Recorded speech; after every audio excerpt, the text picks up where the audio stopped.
Hello everyone, कैसे हो सभी। आई होप सभी अच्छे होंगे। देखो, CSIR नेट फिजिक्स JRF का मैं एक बैच लॉन्च करने जा रहा हूँ जिसका नाम है मेजोन बैच। मेजोन बैच में क्या क्या मिलेगा, क्या होगा। इलेक्ट्रॉन बैच एक लॉन्च किया हुआ है जून एग्ज़ाम के लिए, ये भी जून एग्ज़ाम के लिए होगा।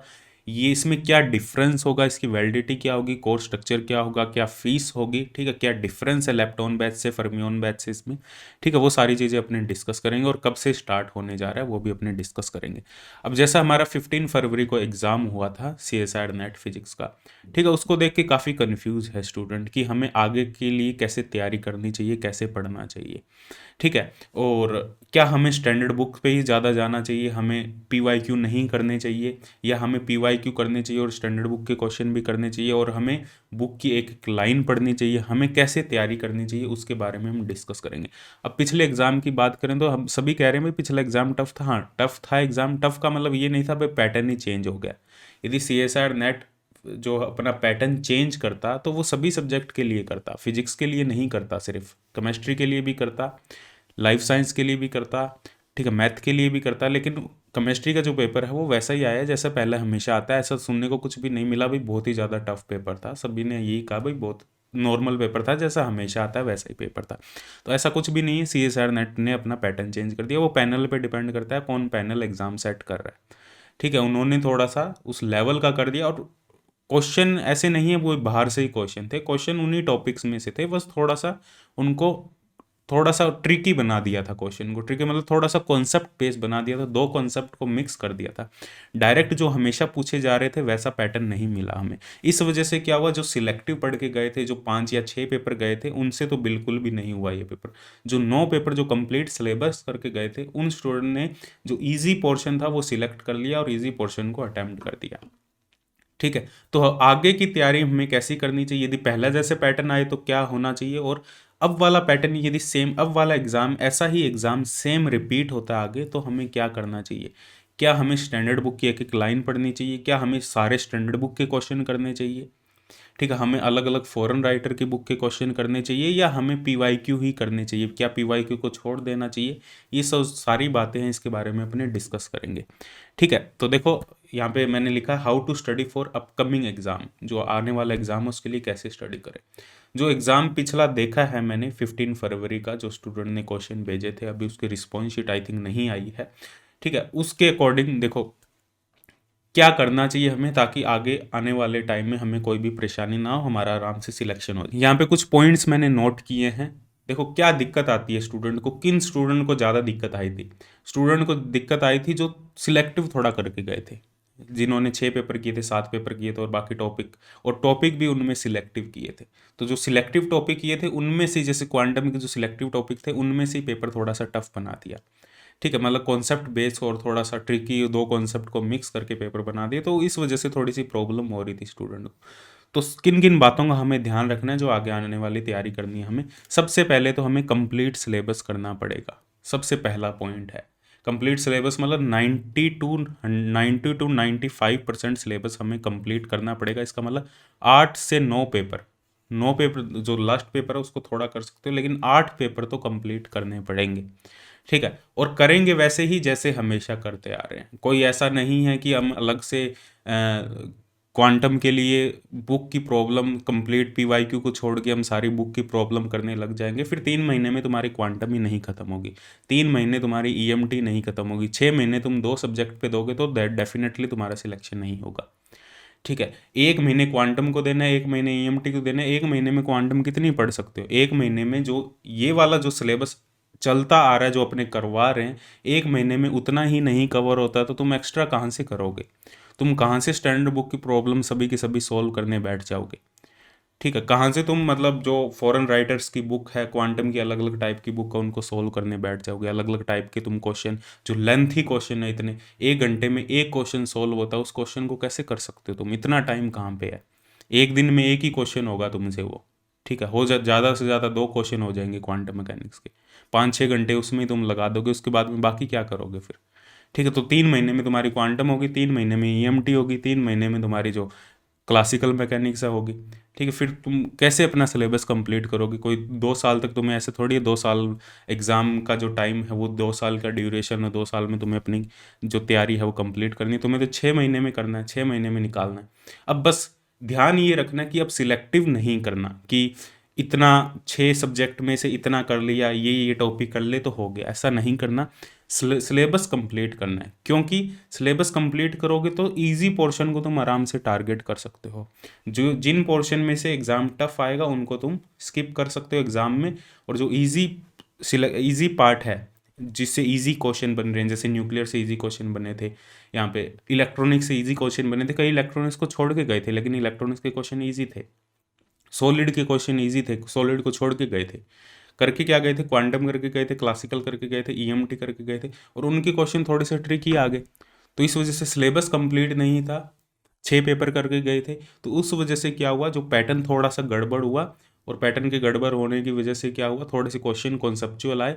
तो जिन टॉपिक को हमने पढ़ा था उन्हीं टॉपिक के जो क्वेश्चन है वो कॉन्सेप्चुअल आने की वजह से क्या हुआ, हमारा पूरा लॉस हो गया। तो हमें क्या करना पड़ेगा, अब इस बात का ध्यान रखना, 90 to 95% सिलेबस कंप्लीट करना है, शॉर्ट नोट्स पे ध्यान देना है, रिवीजन पे ध्यान देना है, ये मस्ट है, इसके बिना नहीं होगा। शॉर्ट नोट्स जरूरी है, रिवीजन जरूरी है, कहीं से भी तुम पढ़ रहे हो शॉर्ट नोट्स जरूर बनाओ, रिवीजन जरूर करो। उसके बाद में कॉन्सेप्ट बेस हमें स्टडी करनी पड़ेगी, थोड़ा अपने कॉन्सेप्ट पे फोकस करना पड़ेगा, थोड़ा सा बेसिक से पढ़ना पड़ेगा।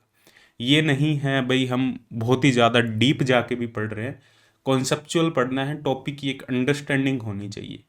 अब अंडरस्टैंडिंग के लिए ये नहीं है भाई हम फॉरेन राइटर्स की बुक, उनके जो क्वेश्चन हैं वो बहुत सारे क्वेश्चन सॉल्व करेंगे तभी होगा। टॉपिक को अच्छे से पढ़ो, ठीक है, क्वेश्चन को अच्छे से करो, जितना कर रहे हो वो अच्छे से करो, ठीक है।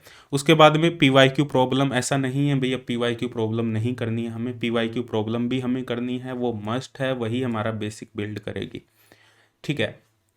बस करना क्या, हमें ध्यान किन बातों का रखना है, हमें सिलेबस कंप्लीट की तरफ ध्यान रखना है, बाकी पीवाईक्यू प्रॉब्लम करनी है, बाकी स्टैंडर्ड बुक की प्रॉब्लम करनी है, और वो भी लिमिटेड। ऐसा नहीं है स्टैंडर्ड बुक की जेटली की सारी प्रॉब्लम करनी है, पॉसिबल नहीं है। 3 महीने में तुम्हारी क्वांटम ही खत्म नहीं होगी। ज़्यादा फोकस पीवाईक्यू पर रहेगा, स्टैंडर्ड बुक की प्रॉब्लम भी हमें करनी है जो सोल्ड वाली है, अनसोल्ड की तरफ मत जाना। बस यहाँ पे ध्यान यही रखना है कि सिलेबस हमारा कंप्लीट होना चाहिए, सिलेबस 90 to 95% कंप्लीट होना चाहिए। और जब एग्ज़ाम आएगा तो एग्ज़ाम में क्या करना है, हमें इजी पोर्शन पे टारगेट करना है। और इजी पोर्शन पे टारगेट कब होगा, जब तुमने सिलेबस कंप्लीट किया होगा, तभी 18 19 100 यदि ऐसा भी एग्ज़ाम आ जाता है तो 80 90 का तुम अटैम्प्ट आराम से इजी पोर्शन कर सकते हो जो तुम्हें आता होगा।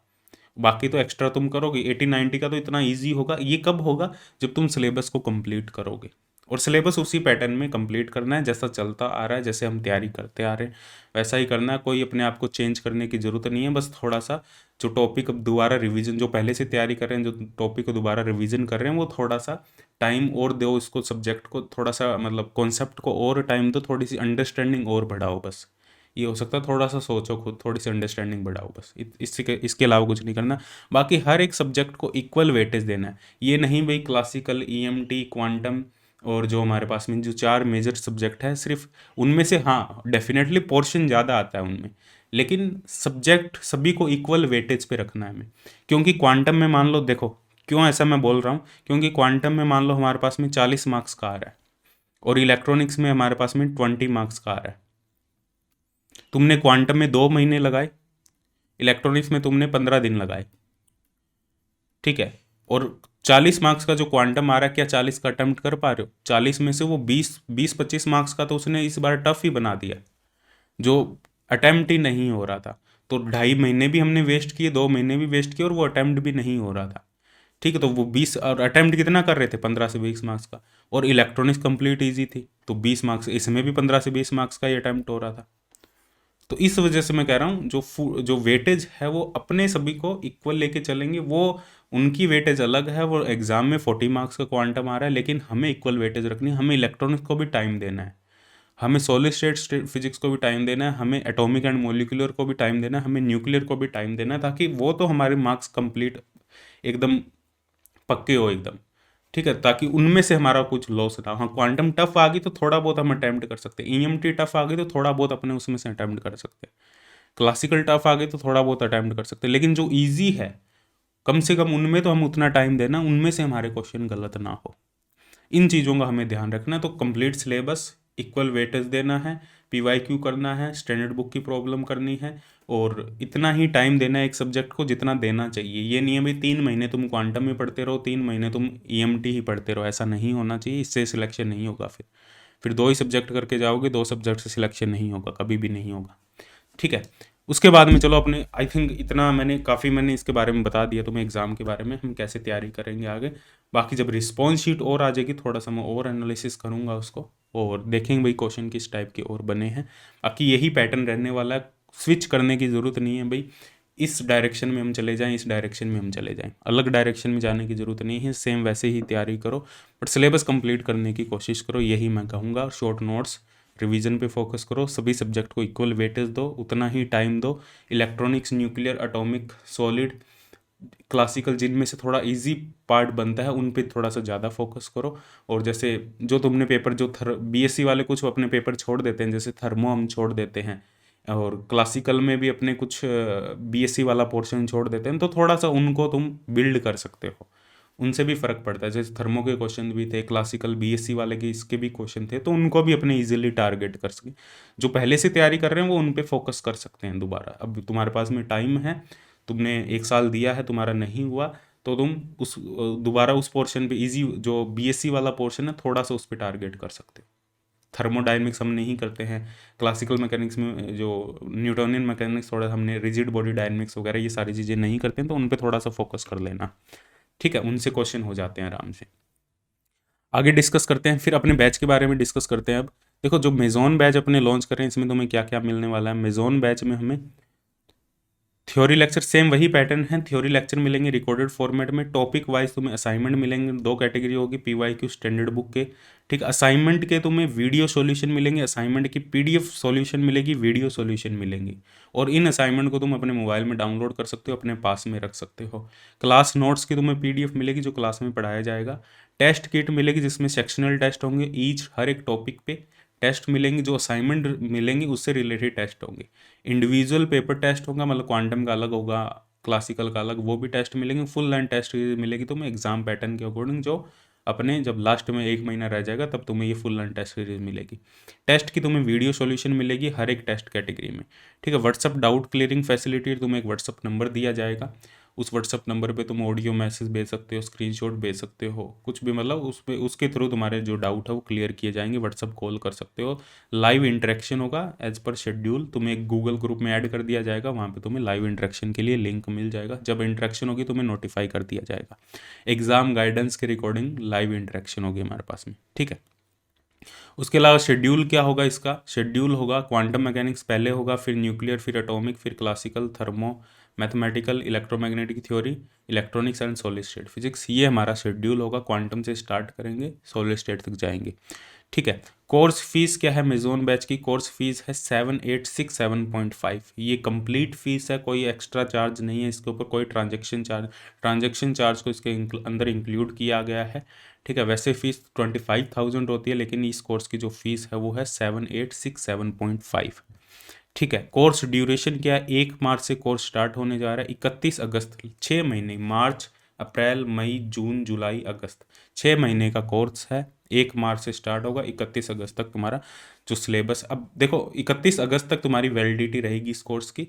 अब इस कोर्स में और मेजोन लेप्टोन बैच में और मेजोन बैच में डिफरेंस क्या है? लेप्टोन बैच हमने पहले लॉन्च किया था, लेप्टोन बैच और मेजोन बैच में ये डिफरेंस है कि 1 मार्च से मेजोन बैच में तुम्हें डेली का कंटेंट मिलेगा, डेली का तुम्हें टारगेट दिया जाएगा, बस ये मेन डिफरेंस है यहाँ पे। डेली का तुम्हें टारगेट दिया जाएगा, भाई तुम्हें इतना करना है।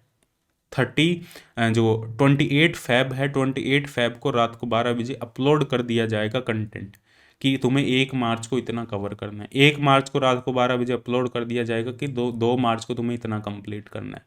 तुम्हें एक फिक्स टारगेट मिलेगा और पूरे दिन में तुम्हें वो कंप्लीट करना होगा। अब ऐसा नहीं कंप्लीट करोगे तो वो बाद में तुम नहीं देख सकते, वो बाद में देख सकते हो।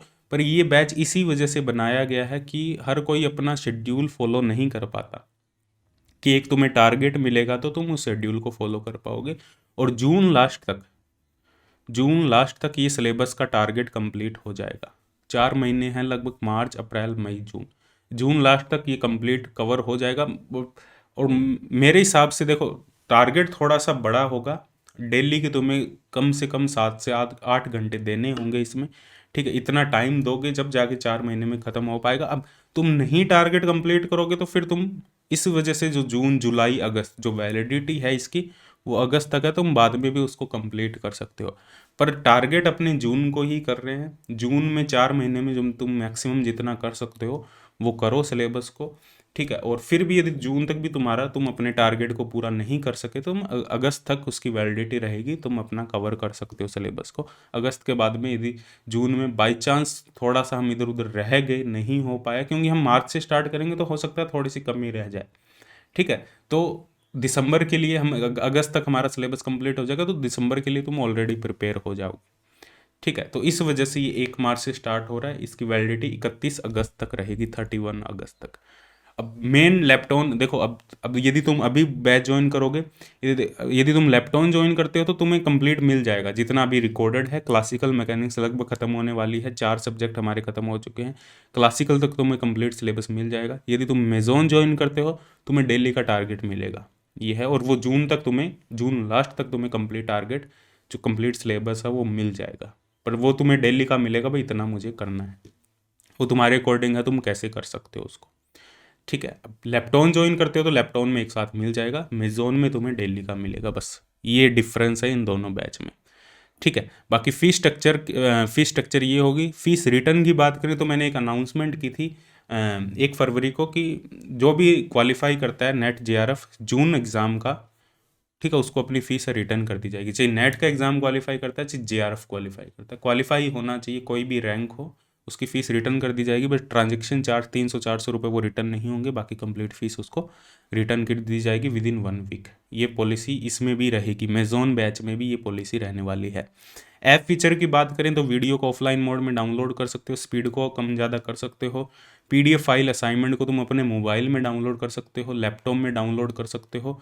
नेट कंजप्शन, एक वीडियो तुम 1 घंटे की वीडियो देखोगे तो जो नेट कंजप्शन है वो लगभग 200 से 300 MB तुम्हारा नेट है वो जाएगा, इससे ज़्यादा नेट नहीं जाएगा तुम्हारा, ठीक है। नोट्स असाइनमेंट टेस्ट सीरीज तो ये वेबसाइट पे भी एक्सेस कर सकते हो तुम physicstadka.com, और ऐप में भी एक्सेस कर सकते हो। लेकिन जो वीडियो लेक्चर है वो सिर्फ ऐप में ही चलेंगे, वो वेबसाइट पे नहीं चलेंगे, सिर्फ वीडियो लेक्चर मोबाइल में ही चलेंगे, ठीक है। और जो iOS यूज़र है वो मेरे से कांटेक्ट कर ले, ठीक है, उनको एक उनके लिए जो अलग ऐप का लिंक है वो तुम्हें मिल जाएगा, वेबसाइट पे मिल जाएगा।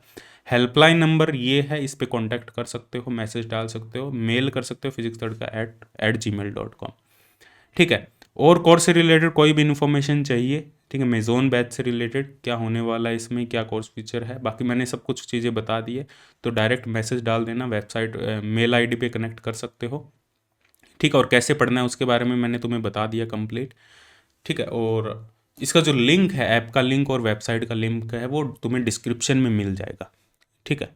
कंप्लीट इन्फॉर्मेशन है और डिस्क्रिप्शन में, ऐप पे जाओगे तो मैं ऑटोमेटिकली मिल जाएगा। हाँ, और डेमो लेक्चर के लिए, डेमो के लिए एक अलग कोर्स है, उसमें नाम लिखा हुआ है, जब ऐप डाउनलोड करोगे वहाँ पे एक अलग है डेमो लेक्चर, उसको एनरोल कर लो, वहाँ से तुम देख सकते हो भाई डेमो, और वही डेमो लेक्चर वहीं से स्टार्ट करेंगे अपने, तो डेमो लेक्चर देख सकते हो, उसको अलग से एनरोल कर लो कोर्स को, डेमो लेक्चर अलग से कोर्स बनाया हुआ है, फ्री कोर्स है वो, एनरोल कर लो, वहाँ पे डेमो लेक्चर देख सकते हो।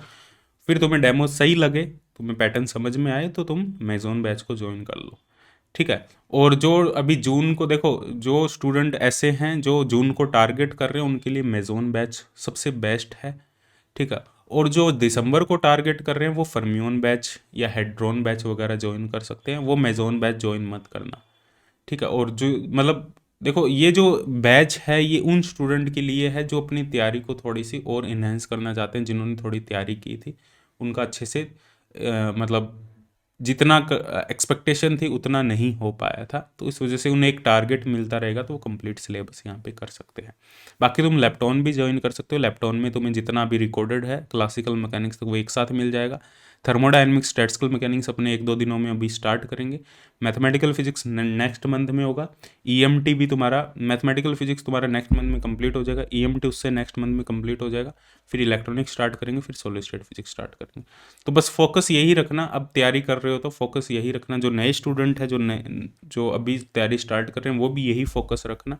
कहीं से भी तुम तैयारी कर रहे हो, कंप्लीट सिलेबस करना, शॉर्ट नोट्स रिवीजन पे फोकस करना, हर सब्जेक्ट को इक्वल वेटेज पे रखना, चाहिए उसमें कितना भी आता हो, 40 नंबर का क्वांटम आता हो, 20 का इलेक्ट्रॉनिक्स आता हो, लेकिन तुम्हारे लिए इक्वल वेटेज होना चाहिए। तुम्हें इलेक्ट्रॉनिक्स में भी इतना ही टाइम देना है, कम टाइम नहीं देना, क्योंकि वो स्कोरिंग है, तो स्कोरिंग पे ज़्यादा टाइम दो, ताकि तुम जब एग्ज़ाम अटैम्प्ट करो तो वहाँ पे तुम अच्छे से वो स्कोर कर पाओ। ठीक है, और फालतू की चीज़ों में मत पढ़ो, कोई फ़ायदा नहीं होगा। 3-4 महीने तुम वेस्ट कर दोगे एक ही सब्जेक्ट पे, उससे कोई मतलब की बात नहीं है, उससे कुछ नहीं होने वाला। ठीक है, बाकी कोई भी दिक्कत है तो कॉन्टैक्ट कर सकते हो। Thank you very much for watching this video. इस वीडियो को जितना हो सके शेयर करो। ठीक है, और मिलते हैं नेक्स्ट सेशन में। Bye bye, take care.